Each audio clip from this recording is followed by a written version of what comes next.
네, 저희가 소개팅이라는 콘텐츠로 진행을 하고 있는데 연구원분들 제가 계속 만나다 보니까 다들 능력이 좋으셔가지고 결혼들을 하셨더라고요. 근데 이제 연구원님도 반지를 딱 보면은 결혼을 하신 거를 알 수가 있어요. 혹시 소개팅으로 근데 만나셨어요? 네, 맞습니다. 저도 소개팅을 통해서 이제 지금의 와이프를 만나게 됐었고요. 아, 그러면은 궁금해지는 게 처음부터 이 한눈에 반해서 좋으셨는지 아니면은 처음에는 그냥 그저 그랬는데 볼수록 좋아서 이렇게 결혼까지 골인하셨는지 궁금해요. 처음에도 물론 좋았었지만 오히려 이제 만나면 만날수록 오히려 더 알아가면 알아갈수록 더 매력적인 사람이었다라고 생각을 해서 결혼까지 하게 됐습니다. 그러면은 어떤 점을 알게 되셨을 때 아, 진짜 더 매력 있다 이렇게 느끼셨는지 여쭤봐도 될까요? 여러 가지가 있겠지만 네. 대표적으로 좀 특이하다고 생각하실 수도 있을 것 같은데 오히려 통금이 있었던 게 되게 매력적이었던 것 같아요. 집안 엄한 여자가 이상형이셨어요? 통금 있는 이 여성이 좋은 이유가 뭐가 있을까요?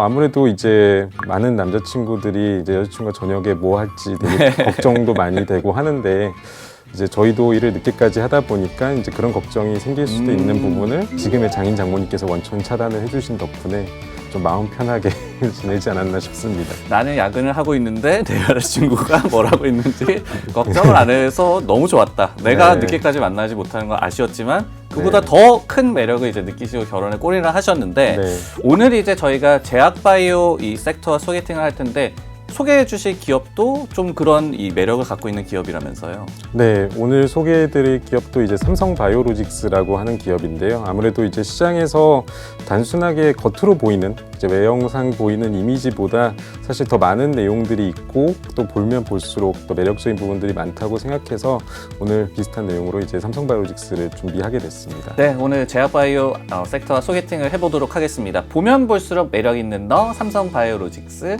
시작하도록 하겠습니다.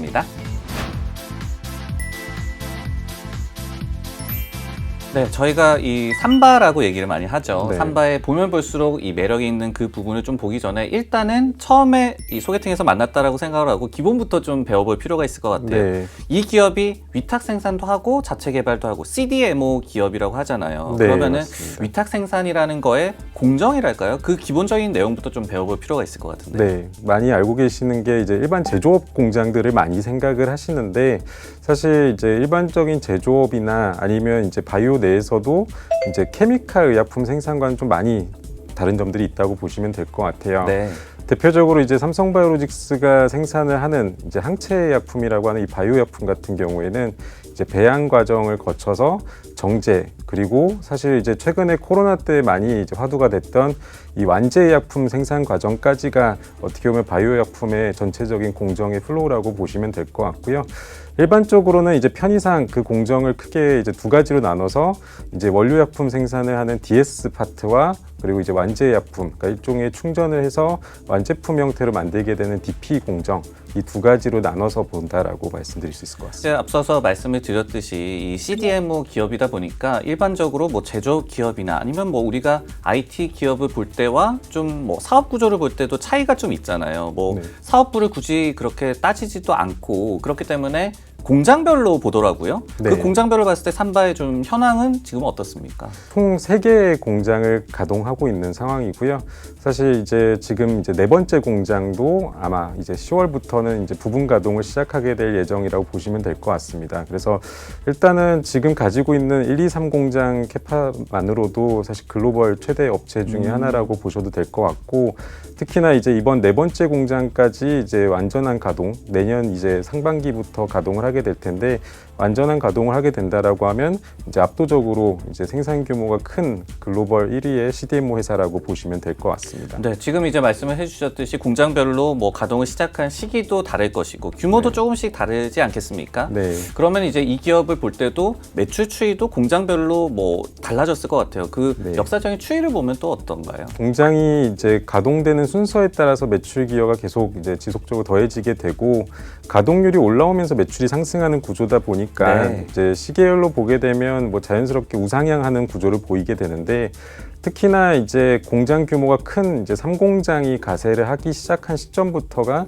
어느 정도 의미 있게 올라왔다고 보시면 될 것 같고 다만 좀 미세하긴 하지만 그러니까 크게 보이지 않을 수도 있겠지만 공장별로 또 정기 보수라는 시점들이 있기 때문에 과거까지는 이제 2년 주기로 진행이 됐었고 이제 최근에는 정부 규제가 좀 변화가 생기면서 4년 주기로 이제 정기 보수가 이루어지고 있어서 해당 시점에는 해당 공장의 매출이 조금은 이제 감소하는 영향은 있긴 합니다. 근데 이제 기본적으로는 공장의 매출이 올라오면 올라올수록 이제 매출 전사 매출도 자연스럽게 성장하는 구조라고 보시면 될 것 같습니다. 네, 정기 보수 기간에는 그러면은 자연스럽게 가동률이 떨어지니까 해당 네. 기간에 또 매출이 좀 떨어졌다라고 이해를 하면 되는 네, 건가요? 맞습니다. 그리고 이제 이 기업이 CMO 사업, 그러니까 위탁 생산하는 사업의 비중이 당연히 좀 클 거 아니에요. 네. 그러다 보면은 매출의 추이 그리고 뭐 성장성에도 굉장히 많은 이 영향을 주는 것이 수주를 얼마나 해놓고 있느냐, 네. 일감을 얼마만큼 좀 쟁여놓고 있느냐가 될 것 같아요. 이 네. 부분에 대해서는 좀 어떤가요? 사실 뭐 수주의 건수가 사실 뭐 정답이 되기보다는 오히려 금액이 더 중요하다라고 보실 수도 있을 것 같은데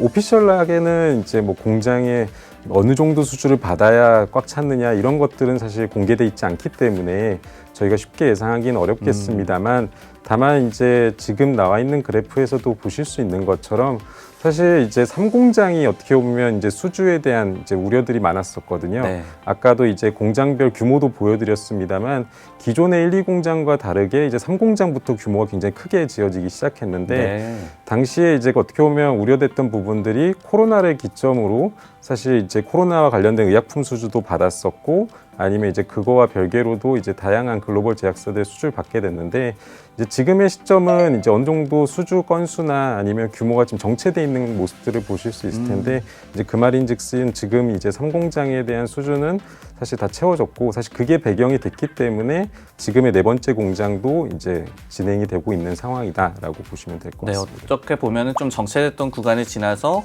이제 또 다시 한번 좀 날아오르는 그런 기간이고 네. 그렇기 때문에 이제 사공장도 이제 가동을 준비하는 거고 네. 이렇게 또 이해를 할 수가 있겠네요.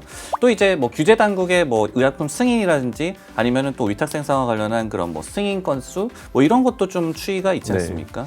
그러니까 이제 이게 중요한 이유는 뭐냐면 결국 이제 의약품 생산을 하는 데 있어서 당연히 이제 대용량 생산을 하기 위해서는 상업화가 됐거나 아니면 이제 상업화가 이제 임박한 네. 뭐 임상 3상 단계 물질들을 다수 이제 생산을 하는 것이 중요할 수밖에 없는데 이제 승인 건수, 그러니까 FDA나 EMA와 같은 대표적인 규제기관의 승인 건수가 많다는 거는 이제 대량 생산을 하고 있는 제품들이 굉장히 많다라는 거고 특히나 이제 삼성바이오로직스가 전형적으로 이제 대용량 리액터들, 그러니까 뭐 15,000리터나 20,000리터 이런 대용량 리액터 바탕으로 생산하는 구조이기 때문에 더더욱 이제 이런 승인 건수에 어떻게 보면 이제 매출이라든지 아니면 원가율도 굉장히 중요한 영향을 받는다고 보시면 될 것 같습니다. 네, 그러면은 이제는 그 볼수록 매력 있는 부분에 대해서 조금씩 좀 다가가면 좋을 것 같거든요. 네. 첫 번째로 뭐 키 드라이버 이런 부분에 대해서 말씀해 주신다면 어떨까요? 그러니까 삼성바이오직스의 이제 실적을 많이 논하시는 분들도 계시긴 하는데 물론 이제 상장사고 이제 매출이 나오는 기업이다 보니까 당연히 실적도 중요하겠지만 사실 삼성바이오로직스의 주가가 움직이는 구간은 조금 다르다라고 보셔도 될 것 같습니다. 네. 그러니까 어떻게 보면 이제 신규 수주라든지 아니면 이런 수주들이 더해지면서 자연스럽게 나타나는 이제 신공장 착공에 대한 기대감이 나타나는 구간에서 오히려 주가나 이제 기업 가치가 상승하는 모습들을 보였다라고 보시면 될 것 같고요. 그렇기 때문에 이제 실제 실적도 이거에 따라서 이제 후행하는 모습들을 보이게 되면서 어떻게 보면 이제 상대적으로 먼저 기업 가치나 밸류에이션이 올라가게 되고 이후에 이것들이 이제 정당화되는, 그러니까 밸류에이션이 자연스럽게 실적이 올라오면서 내려가는 모습들을 보이게 된다라고 보시면 될 것 같습니다. 네, 그러면은 이제 섹터 내에서 다른 기업분과 좀 비교를 해보면 어떨까요? 신약 개발하는 업체도 있고 또 복제약 개발하는 업체들도 있는데 네. 이것들과 비교를 했을 때 뭐 기업의 특성상에서 이 삼바가 갖는 뭐 장점이랄까요? 어떻습니까? 일반적으로 이제 신약 개발사들이나 아니면 이제 셀트리온 같은 기업들로 대표되는 바이오시밀러 업체들의 경우에는 네. 이제 매출이 해당 품목의 이제 성과에 따라 크게 영향을 받게 됩니다. 근데 이제 신약의 경우에는 상업화가 되고 나서 이제 특허 만료라고 하는 시점이 당연히 정해지게 되고 맞아요. 그렇게 되면 이제 매출이 이제 피크를 찍고 감소하는 모습들이 일반적으로 보이게 됩니다. 그래서 네. 아무래도 이제 신약 개발사들을 투자하신 데 있어서는 이제 어느 정도 매출이 블록버스터급으로 성장했다라고 했을 때는 그 이후에 후속 제품들에 대한 이제 질문들을 보통 많이 하시게 될 수밖에 없고, 반면에 이제 또 특히 이제 바이오시밀러나 제네릭 같은 이제 특허 개념이 특별히 없는 제품들의 경우에는 첫 번째로는 이제 해당 시장이 열리기 위해서 오리지널의 특허 만료를 기다려야 된다라는 이제 변수가 있고, 두 번째로는 이제 특허라는 보호받는 개념이 없기 때문에 동일한 바이오시밀러로 경쟁하는 회사들과의 이제 출시 시점도 굉장히 예민할 수밖에 없습니다. 엄청나게 또 많이 나오잖아요. 한번 나오게 되면. 네, 맞습니다. 그래서 이제 그런 부분들 때문에 오히려 신약 개발사들보다도 더 타이트하게 이제 후속 제품들에 대한 스케줄을 아무래도 요구를 할 수밖에 없고, 그러다 보니까 이제 그런 후속에 대한 고민이 생겼을 때 밸류에이션이 어떻게 보면 이제 부담을 받고 이제 떨어지는 모습들이 더 일반적으로 나타나게 되고, 오히려 이제 삼성바이오로직스나 이제 다른 CDMO 업체들의 경우에는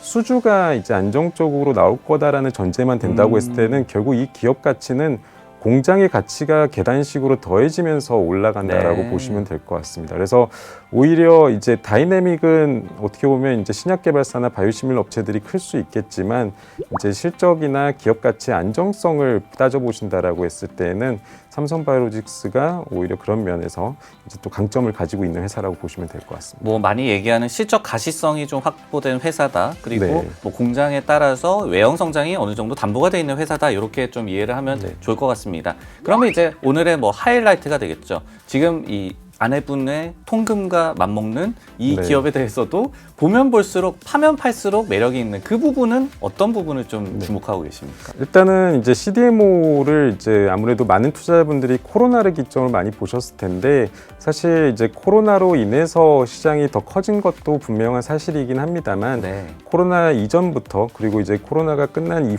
이후의 시점에서도 사실 이 바이오 CMO라는 시장에 대해서는 성장성이 굉장히 가파르게 올라오고 있다라고 보시면 될 것 같습니다. 이유가 이제 여러 가지가 있을 텐데요. 대표적으로는 이제 바이오약품을 개발하는 바이오텍들이 정말 많습니다. 이런 기업들 입장에서는 이제 본인들이 직접 아직 상업화된 제품이 없는 상태에서 공장을 가져간다라는 게 이제 고정비 지출 부담 측면에서 네. 굉장히 클 수밖에 없는데, 그런 면에서 이제 위탁 생산에 대한 수요는 굉장히 클 수밖에 없다라고 보시면 될 것 같습니다. 어떻게 보면 이제 반도체 업계에서도 파운드리 업체들이 이 생산 물량을 많이 받아서 수요 네. 증가를 그대로 좀 흡수를 하고 네. 자기들이 오히려 매출이 굉장히 급성장하는 이런 것과 좀 비견할 수도 있겠네요. 네, 흔히 많이 비교를 하시긴 합니다. 그래서 그런 부분들이 또 하나의 포인트가 될 것 같고, 또 하나는 이제 이 바이오 의약품 시장 자체, 그러니까 어떻게 보면 전방 시장이 좋아야 아무래도 이제 네. CMO 업체들한테도 성장성이 높다라고 볼 수 있을 텐데, 이제 최근에는 이제 항체약품과 더불어서 유전자나 세포 치료제 같은 이제 새로운 기술들로 신약 개발이 활발하게 이루어지고 있는데, 이제 이러한 부분에 있어서 이제 위탁 생산 사업을 삼성바이오로직스도 지금 이제 5번째 공장에서는 이제 이런 제품들을 생산하게 될 예정이기 때문에, 결국은 이제 새롭게 성장하는 시장에서의 CMO 사업도 마찬가지로 진출해 있는 상황이다. 그래서 그런 면에서 본다고 했을 때는 지금도 좋지만 앞으로 또 새로운 시장이 열렸을 때에 대한 준비도 이루어지고 있기 때문에 계속 볼수록 더 매력적이다라고 말씀드리고 있습니다. 네, 오늘 보면 볼수록 매력 있는 너라는 주제로 삼성바이오로직스에 대해서 배워봤습니다.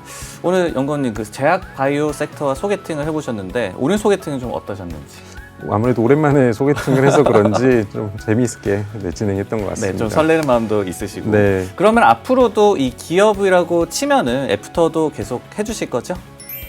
당연하죠.